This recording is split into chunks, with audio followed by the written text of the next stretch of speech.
जय श्री कृष्णा। बोलो कार्तिक मास महात्म की जय। अध्याय 10। राजा पृथु बोले, हे ऋषि श्रेष्ठ नारद जी, आपको प्रणाम है। कृपया आप बताने की कृपा कीजिए कि जब भगवान शंकर ने अपने मस्तक के तेज को क्षीर सागर में डाला तो उस समय क्या हुआ।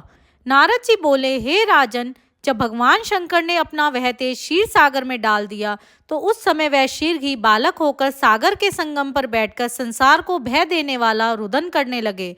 उनके रुदन से संपूर्ण जगत व्याकुल हो उठा, लोकपाल भी व्याकुल हो गए। शंकर सुवन के रुदन से संपूर्ण ब्रह्मांड व्याकुल हो गया।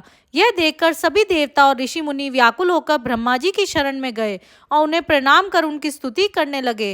उन सभी ने ब्रह्मा जी से कहा, हे पितामह, यह तीनों बहुत ही विकट परिस्थिति उत्पन्न हो गई है, इसको नष्ट कीजिए। देवताओं के मुख से इस प्रकार सुनकर ब्रह्मा जी सत्यलोक से उतरकर उस बालक को देखने के लिए सागर तट पर आए। सागर ने ब्रह्मा जी को आता देख उन्हें प्रणाम किया और बालक को उठाकर उनकी गोद में दे दिया। आश्चर्यचकित होते हुए ब्रह्मा जी से पूछा, हे सागर, यह बालक किसका है? शीघ्रता पूर्वक कहो। सागर विनम्रता पूर्वक बोला, प्रभु, यह तो मुझे ज्ञात नहीं, परंतु मैं इतना अवश्य जानता हूँ कि यह गंगा सागर के संगम पर प्रकट हुआ है। इसलिए हे जगत गुरु, आप इस बालक का जात कर्म आदि संस्कार करके इसका जातक फल बताइए।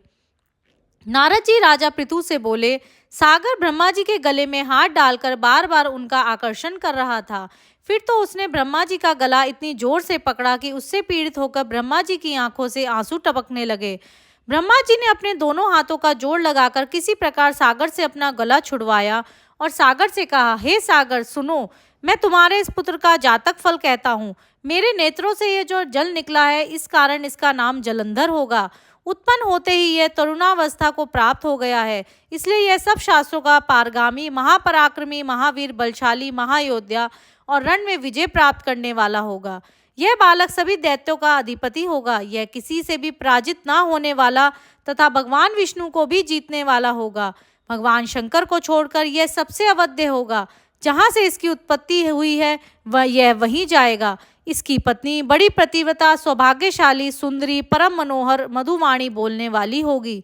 सागर ने इस प्रकार कहकर ब्रह्मा जी ने शुक्राचार्य को बुलवाया और उनके हाथों से बालक का राज्याभिषेक कराकर स्वयं अंतर्ध्यान हो गए। बालक को देखकर सागर की प्रसन्नता की सीमा ना रही। वह हर्षित मन से घर आ गया। फिर सागर में उस बालक का लालन पालन कर उसे पुष्ट किया। फिर काल नेमी नामक असुर को बुलाकर वृंदा नामक कन्या से विधि पूर्वक उसका विवाह करा दिया।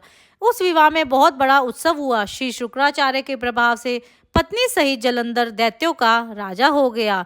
इति कार्तिक मास महात्म अध्याय 10 समाप्तम। बोलो कार्तिक मास महात्म की जय।